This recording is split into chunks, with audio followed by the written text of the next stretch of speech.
Tout était écrit.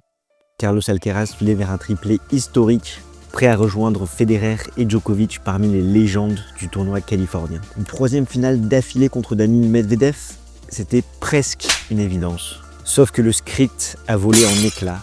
Jack Draper et Holger Rune sont venus tout bouleverser, enfin à la visibilité de l'Espagnol en Californie. Chez les dames, même scénario inattendu, Iga Swiatek battue par la pépite russe Mira Andreeva qui s'est offert le droit d'affronter Aryna Sabalenka en finale. Alors, que retenir de ce premier Masters 1000 de l'année? Qui sont les grands gagnants et perdants de cette édition totalement folle? Retour sur Indian Wells 2025, une édition qui nous a rappelé que rien n'est jamais écrit d'avance dans le tennis. C'est parti, jingle.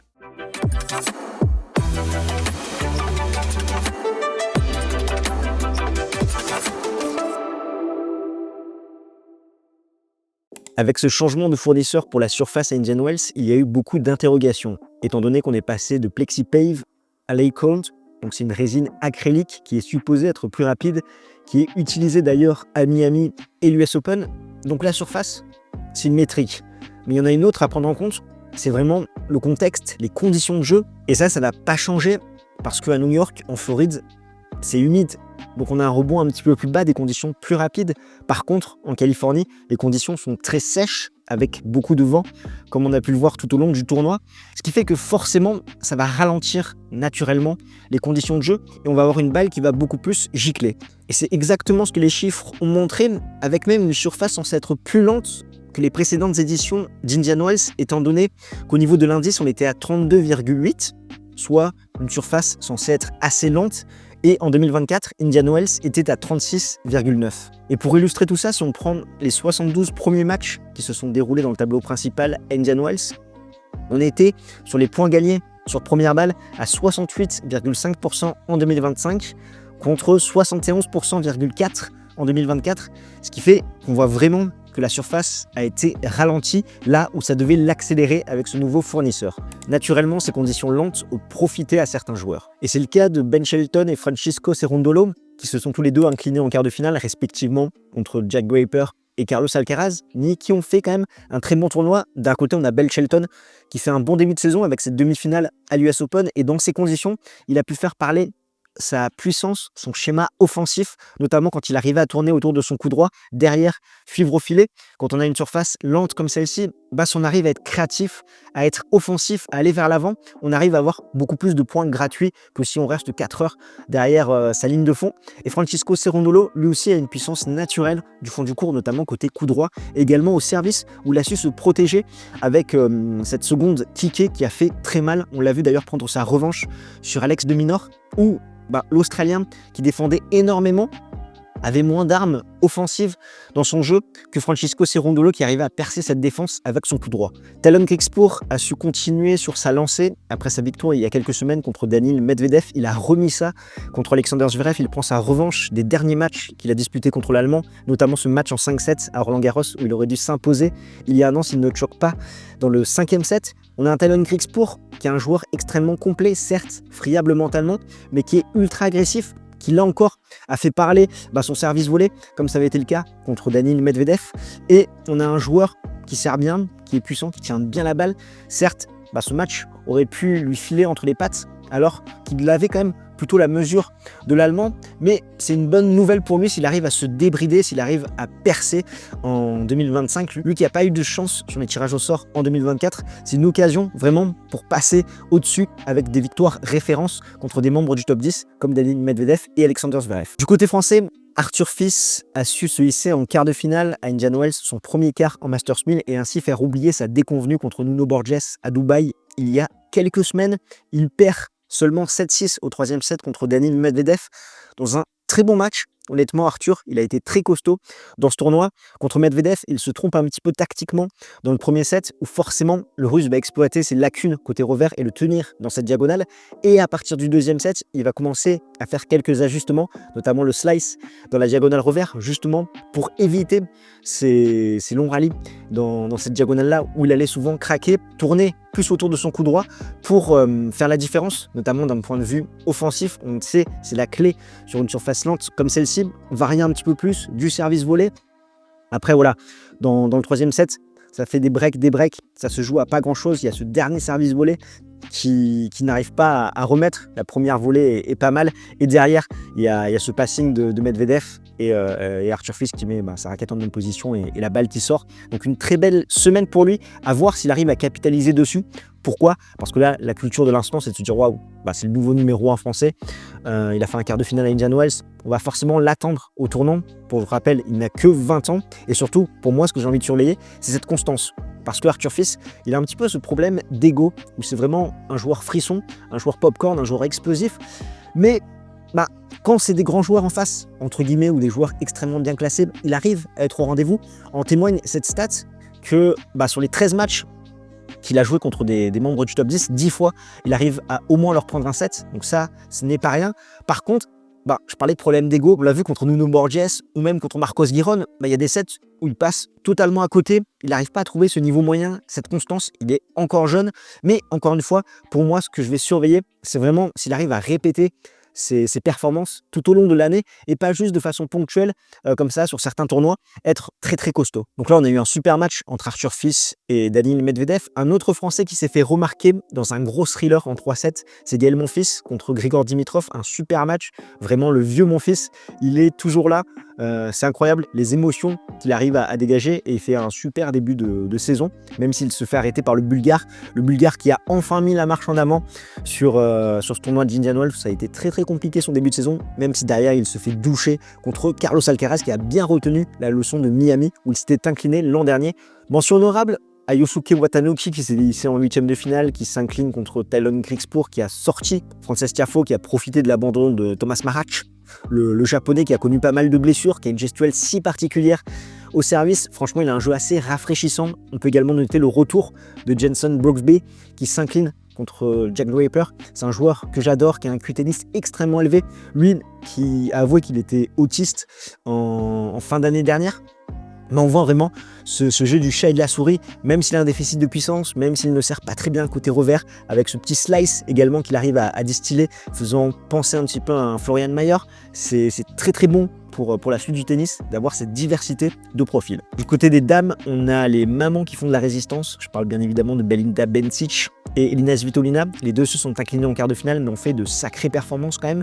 Et Samsonova également, la joueuse russe, qui pop de temps en temps dans la saison.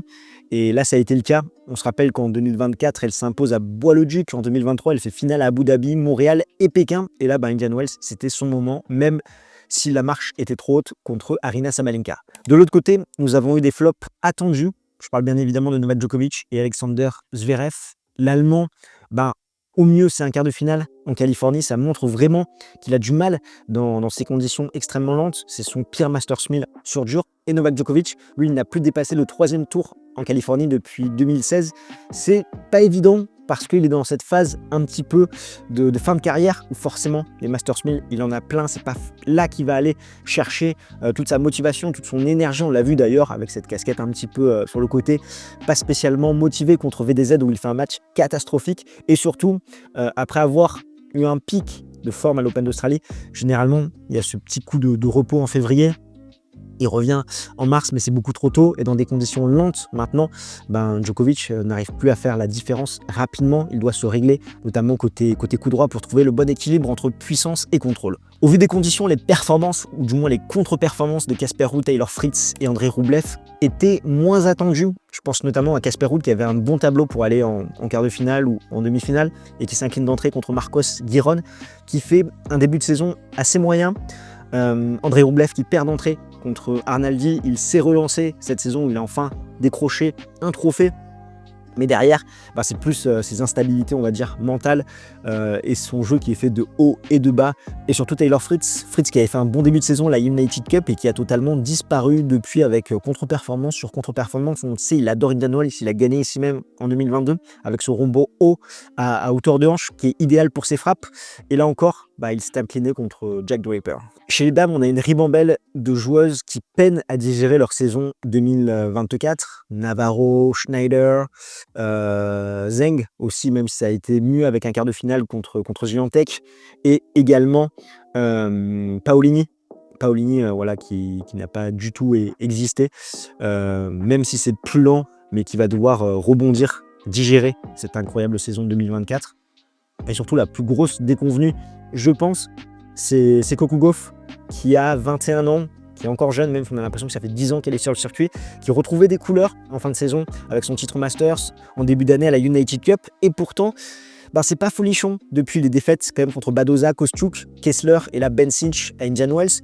On a des failles quand même assez criantes, que ça soit son coup droit, son service également, sa seconde balle, parce qu'en 2025, c'est 38% de points gagnés derrière sa seconde balle. Donc elle va devoir rebondir. Vraiment, l'américaine qui avait passé un cap il y a plus d'un an. Et maintenant, c'est comme si elle avait atteint un petit peu son plafond de verre et qu'il fallait de nouveau qu'elle passe une étape supplémentaire dans son style de jeu et qu'elle corrige un petit peu les travers qu'on lui connaît très bien. Avant de revenir sur les demi et les finales, je sais que ça t'intéresse, là c'était pour faire monter la sauce. Nous c'est Games Talk et on aide les passionnés de tennis comme toi à décrypter l'actualité de la petite balle jaune. On te raconte des belles histoires autour du tennis. Si c'est quelque chose qui t'intéresse, tu prends ta raquette, tu fais ton meilleur Jokos match sur le bouton pour t'abonner. Et si ce contenu t'apporte de la valeur, tu claques ton pouce bleu, parce que derrière, ça va recommander cette vidéo à d'autres passionnés comme toi. Sur notre média, on a Joris qui est en alternance depuis la rentrée 2023. La première année, on a le droit à des aides de l'État, mais la seconde année, on finance son alternance sur nos fonds propres et c'est extrêmement compliqué de générer des fonds sur YouTube. C'est pourquoi on a lancé une campagne de financement participative où tu peux donner à la hauteur de tes moyens. On a mis en place 2 formules, une à 2 € par mois, une à 5 € par mois. Un grand merci à toi si tu donnes. On y est que nous a réservé cette fin de tournoi avec Alcaraz, Draper, Rune, Medvedev, Swiatek, Andreeva, Sabalenka et Keys. Comme je te le disais en introduction, on était à ça de revivre une 3e finale consécutive entre Carlos Alcaraz et Daniil Medvedev, mais Holger Rune et Jack Draper en ont décidé autrement. Holger Rune, déjà quart de finaliste ici même en 2024, où il s'était incliné contre Daniil Medvedev, il a pris sa revanche sur le même score 7-5, 6-4. Un match très intéressant tactiquement de la part du Danois, même si le Russe a commis quelques grosses fautes, notamment côté revers. On a vu vraiment des schémas de jeu qui ont payé dans cette rencontre, déjà par rapport à la qualité de retour d'Holger Rune, où enfin il a mis en place les retours bloqués, ce qui fait qu'il a remporté quand même 33% de points sur les premières de son adversaire, et c'est surtout sur seconde balle où il s'est montré ultra agressif avec 47% de points gagnés derrière. Dans l'échange, il a habilement utilisé son slice, notamment dans la diagonale reverse, un petit peu ce qu'on avait vu déjà de la part d'Arthur Fils dans son match contre le Russe pour justement changer de rythme, pas s'embourber dans des longs rallyes, sachant qu'on sait que Daniil Medvedev il est très très solide côté revers, même si dans cette rencontre il a commis quelques déchets dans ce compartiment du jeu là. Et ensuite on a eu un Holger Rune qui a varié le rythme, varié les hauteurs pour ne jamais donner la même qualité de balle à son adversaire. Medvedev quant à lui il a beaucoup donné, beaucoup de déchets, également des choix qui n'ont pas toujours été payants, des services volés pas très bien sentis. Et également cette position au retour côté égalité où il s'est rapproché, il joue un peu à contre-nature mais ça n'a pas porté ses fruits. Ce qui fait que mine de rien, Holger Rune, sur les 4 derniers Masters 1000 auxquels il a participé, à 3 reprises, il était au moins en demi-finale. Donc c'est vraiment très costaud pour un joueur irrégulier et on a besoin de Holger Rune dans le circuit pour que la valse entre Jannik Sinner et Carlos Alcaraz à 2 passe à 3 avec le Danois qui peut jouer les troubles faits. Et il a fait une très très belle semaine avec des victoires convaincantes contre Hugo Humbert, contre Tallon Griekspoor et contre Stefanos Tsitsipas, où il a rappelé quand même aux Grecs que certes il avait montré une embellie, notamment côté revers, je l'ai beaucoup vu dans les commentaires, à Dubaï avec ce changement de raquette, mais Holger Rune était le premier joueur qui allait vraiment tester sa tolérance côté revers, parce que jusqu'à présent il avait joué des joueurs quand même qui étaient plutôt défaillants dans ce compartiment de jeu-là, alors que Holger Rune, lui, il a pu pousser son adversaire à la faute dans cette diagonale, ce qui montre quand même que le Grec, il a encore un petit peu du boulot. Jack Draper, qui fera son entrée dans le top 10 ce lundi, lui, il a battu 2 lauréats de l'épreuve à Indian Wells, en la personne de Taylor Fritz et Carlos Alcaraz, donc à la surprise générale, Carlos Alcaraz, qui visait un triplé, une 3e victoire consécutive dans le désert californien, et tout ne s'est pas passé comme prévu. On l'a vu dans ce match décousu entre les deux joueurs, où Carlos Alcaraz, il est rentré dans cette partie dans un très mauvais jour, où il l'arrosait à gogo. C'était assez catastrophique, 38% première balle et 13 fautes directes dans ce premier des set. Dans le second set, on a un Carlos Alcaraz qui va pas forcément mieux jouer, mais qui va prendre beaucoup plus de sécurité avec des balles très liftées, essayer de repousser Jack Draper, qui n'était pas habitué par rapport à ce qu'il a vu dans ce premier set, où il avait un adversaire qui arrosait à foison. Là, finalement, que son adversaire remette une balle supplémentaire, c'est un petit peu déstabilisé Jack Draper, ce qui fait que ça fait encore un set très très cousu. 6-0, on se disait enfin, le 3e set, on va peut-être avoir un bon niveau de jeu. On a eu ce drama de la VAR qui a perturbé un petit peu l'Espagnol, qui a été lésé dans cette situation. Mais dans ce 3e set, on a quand même un Carlos Alcaraz qui n'a pas réussi à faire mal à son adversaire, Jay Draper, qui a été extrêmement solide des deux côtés, qui sert très bien, qui plus est, alors qu'on avait vu une baisse physique quand même le concernant dans ce deuxième set, où il avait fait beaucoup plus de fautes directes, 15 fautes directes. Et dans le troisième set, il s'est remis à bien jouer.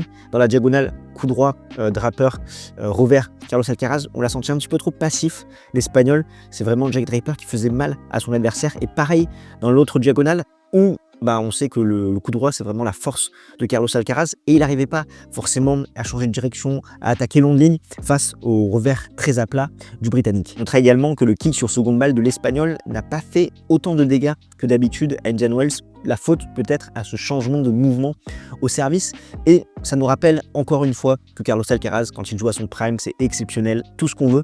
Par contre, son niveau moyen est bien moins élevé que celui de Yannick Sinner et surtout quand il a un mauvais jour sur le court, ça peut très très vite défiler avec beaucoup de fautes directes. Ça rappelle un petit peu l'époque d'ailleurs entre un Nadal et un Federer, où un Nadal dans un mauvais jour, il arrivait à faire le dos rond, à mettre beaucoup de volume dans ses frappes, ce qui fait que sur un malentendu, il pouvait s'imposer contrairement à Roger Federer qui lui, dans un mauvais jour, enchaînait les grosses fautes directes et le score pouvait filer assez rapidement. Ce qui fait qu'on a eu droit à une finale inédite entre Holger Rune et Jake Draper, où à l'entame de cette dernière, c'est le Danois qui menait dans les confrontations 1-0. Sur le papier, on avait tout pour avoir une belle affiche, et finalement le résultat était sans appel, 6-2, 6-2 pour Draper qui décroche son premier titre en Masters 1000.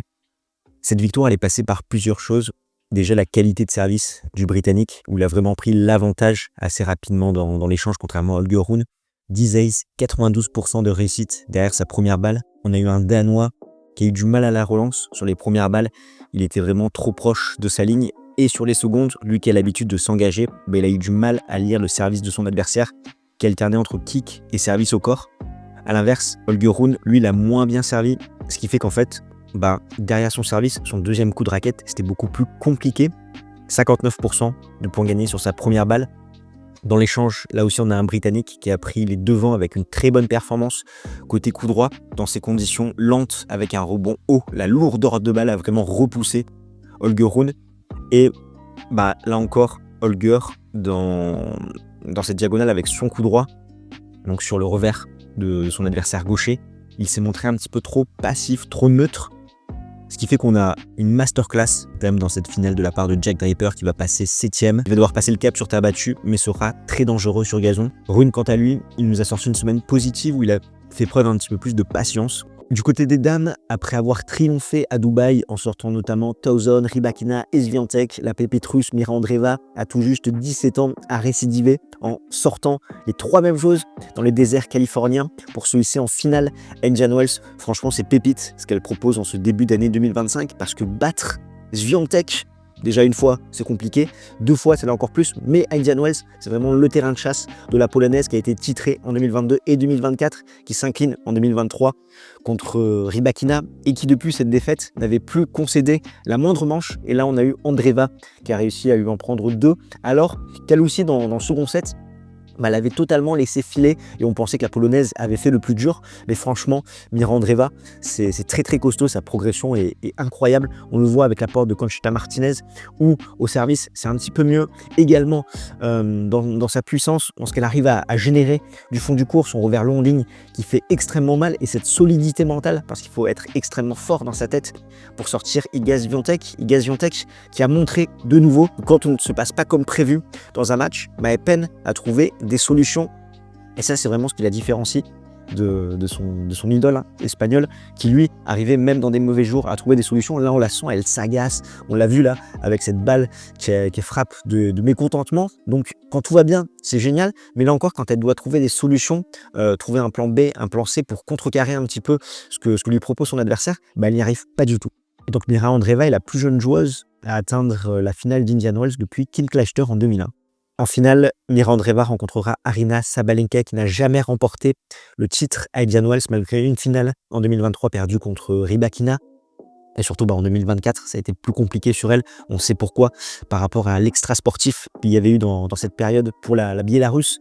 Et là, elle a roulé sur cette édition 2025 à Indian Wells avec une revanche magistrale contre Madison Keys en demi-finale où elle lui a laissé seulement un jeu. Ce qui fait qu'elle arrive en finale contre Mira Andreeva où elle mène 4-1 dans les confrontations, sachant que sa seule défaite, c'était à Roland-Garros en 2024 où elle était un petit peu diminuée. Aryna Sabalenka un petit peu malade. Et pourtant, c'est bien Mira Andreeva qui s'est imposée contre Sabalenka pour décrocher son deuxième WTA 1000 consécutive. Je le répète, à 17 ans au cas où si tu avais oublié. Elle a été très nerveuse dans le premier set et elle a vraiment su renverser cette rencontre. Elle s'impose 2-6, 6-4, 6-3. Une fois qu'elle a eu le break dans le deuxième set, elle n'a plus lâché son avance. On a eu une Sabalenka qui va faire un très bon premier set face à une Mira qui a dû se mettre dans cette rencontre. Sabalenka qui aura proposé beaucoup de variations, l'amorti, le service volé. Et dans le second set, petit à petit, ça va s'effriter. Elle va beaucoup moins varier, elle va s'agacer, elle va perdre patience. On va avoir un body language assez négatif de sa part. Là où la Russe va vraiment faire preuve de résilience, va s'accrocher, va surfer un petit peu sur la confiance accumulée depuis quelques semaines maintenant pour finalement totalement renverser cette rencontre et devenir ainsi la troisième joueuse à battre la numéro 1 et 2 dans le même tournoi avant 18 ans. Elle rejoint ainsi Steffi Graf et Serena Williams. Ça promet vraiment du très très bon pour la suite parce que là on n'est que en tout début d'année et franchement ce qu'elle nous a fait sur ces deux tournois, chapeau à elle. En tout cas le tournoi des dames a été beaucoup plus plaisant que le tournoi chez les messieurs en termes de niveau de jeu et c'est vraiment ce qu'on voit depuis le début de la saison 2025. Comme depuis quelques années maintenant, les Masters 1000 sont de moins en moins lisibles, même s'il reste quelques certitudes quand il y a des conditions bien marquées comme celle-ci à Indian Wells, ce qui fait que la vérité du jour n'est pas forcément celle du lendemain et c'est peut-être ça le problème. Parce que durant 20 ans, on a mangé du caviar tous les jours avec un fil conducteur, une histoire à raconter entre 3 légendes et des poursuivants. Désormais, l'histoire semble s'écrire uniquement sur les majeurs 4 fois dans l'année et il n'y a plus du tout de fil conducteur. Et il y a 2 écoles à ce sujet. Soit on se réjouit de voir chaque semaine des profils différents gagner des tournois, faire parler d'eux. À un moment, ils font parler d'eux, le lendemain, finalement, ils contre-performance parce qu'ils doivent digérer leur exploit. Et ça, c'est chouette, hein. Voir des Kekmanovic, des Shapovalov, des Fokina qui font quand même un gros début de saison. Et même là, ce qu'on a pu voir à Indian Wells, c'est très positif. Justement, ce niveau de jeu moyen trop inconstant, ça crée un véritable problème parce qu'il n'y a plus de fil conducteur. Ce qui se passe aujourd'hui, c'est bien, mais demain, il peut se passer tout autre chose. Et du coup, on peine à raconter une histoire et c'est compliqué vraiment de créer de l'engouement autour. Si je caricature, là, qu'est-ce qu'on pourrait dire? On pourrait dire, Djokovic, hors Grand Chelem, il s'en branle, les Masters 1000, il en a gagné assez. Des fois, il va avoir un très bon niveau, mais globalement, il ne faut pas s'inquiéter. Il est sur une fin de carrière, son objectif, c'est les 25 Grands Chelem. On pourrait répéter ça à tous les petits tournois auxquels il perd. Alcaraz, niveau de jeu moyen, moins élevé qu'un Yannick Sinner, par contre un prime très élevé. Donc ok, sur un tournoi il va jouer prime, c'est top. Certains vont s'emballer, vont se dire il va être invaincu jusqu'à je sais pas quel tournoi, mais on sait très bien que à la prochaine contre-performance, c'est bon, les gens vont dire surcoté. Donc voilà, on raconte toujours un petit peu les mêmes histoires. Après on a Zverev, Enko, les Choker Pro qui sont là, mais on sait qu'ils ont quand même des défaillances techniques, tactiques qui font qu'à tout moment ils peuvent dégoupiller. Et bien évidemment, là j'ai tiré le trait, mais comment tu veux créer quelque chose avec ça? Du coup, c'est peut-être plus lisible du côté des dames où ça semble un petit peu plus régulier. En tout cas, c'est ma lecture de la période actuelle et c'est vrai qu'on a perdu Federer, on a perdu Nadal, bientôt ça sera au tour de Novak Djokovic et c'est la transition toute trouvée pour te dire que Nadal, il a été reçu dans le podcast d'Andy Roddick cette semaine. Pour ceux qui ne comprennent pas forcément l'anglais, je vais te dire les principaux enseignements à tirer de cet échange. C'était ultra intéressant. Donc déjà, il revient sur ses derniers mois de compétition où après son opération, il était revenu avec le couteau entre les dents. Il était prêt vraiment à faire un énième comeback, mais il a très vite vu que ça allait être compliqué pour lui de se pousser dans ses retranchements, que ça soit l'entraînement en match, notamment dans ses déplacements. Et là, ça commençait à être un problème parce que Rafael Nadal, c'est quelqu'un qui donne tout, que ça soit l'entraînement en match, qui aime se pousser au-delà de ses limites. Et là, il n'en était plus capable. Donc, ça a commencé à faire une petite sonnette d'alarme pour justement prendre cette décision de la retraite. Il a été prévenu au dernier moment par rapport à son intervention lors de la cérémonie d'ouverture des Jeux Olympiques où Zinedine Zidane va lui remettre la torche. Il était beaucoup d'émotions à ce moment-là où il s'est dit attends, là c'est mon moment, il faut que je profite. Et c'est vrai que il a marqué l'histoire à Roland-Garros, à Paris. Donc c'était une très belle attention de la part des organisateurs et il a apprécié Rafa. Il revient sur sa courbe d'apprentissage. On l'a vu, au début il a commencé sur terre, il a très vite progressé sur gazon, sur dur, et que c'est dû pour lui à sa mentalité de vraiment tout donner et également de son entourage qui connaissait déjà le milieu professionnel, qui fait que à chaque fois, à chaque entraînement, ils lui ont cadencé tout ça pour qu'il donne le meilleur de lui et qu'il progresse. Donc ça, c'est vraiment très, très important, notamment si tu veux être un modèle pour les jeunes. Il parle également de son étiquette de joueur de terre battue naturel au vu de ses déplacements, le fait qu'il arrive à glisser sur terre, qu'il a aussi avec son énorme lift, cette capacité à faire un maximum de dégâts en prenant un minimum de risques. Et ça, c'est très important, il en a fait baver à tous ses adversaires. Par contre, il dit que sa deuxième surface préférée, c'était le gazon, et que c'était un très bon joueur de gazon, en témoignent ses résultats entre 2006 et 2011. Pourquoi le gazon? Parce qu'en fait, contrairement au dur, où tu peux avoir un petit peu un état d'esprit hybride entre la défense, l'attaque, donc ça va dépendre un petit peu des surfaces, sur le gazon, c'était clair. Dans sa tête, il avait une lucidité, il fallait qu'il soit agressif, qu'il joue un tennis offensif s'il voulait gagner, ce qui fait qu'il n'y avait pas le temps de tergiverser. Il savait où il devait aller, et ça, c'est vachement intéressant. On dit même qu'il préfère jouer Novak Djokovic sur gazon, qu'en plus avec son slice de gaucher, il arrive à faire quelques dégâts au service, même si ce n'est pas forcément son point fort.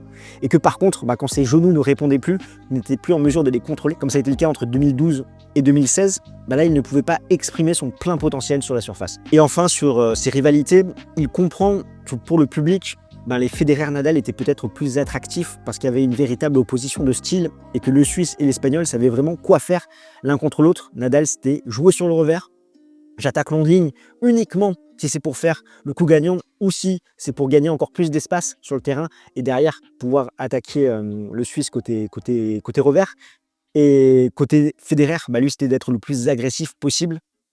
Donc, bien sûr, l'Espagnol a dominé les débats en début de carrière et même jusqu'en 2017. Il dit que la version de Federer en 2017, c'était la meilleure pour lui parce qu'enfin, il a eu ses intentions totalement offensives, notamment côté revers, où il avait commis cette erreur d'un petit peu trop recouvrir ses revers, ce qui fait que ça donnait du temps supplémentaire à Rafa et quand tu lui donnes du temps, ça fait extrêmement mal. Il parle également du service illisible de Federer qui arrive à très bien masquer avec son lancer de balle.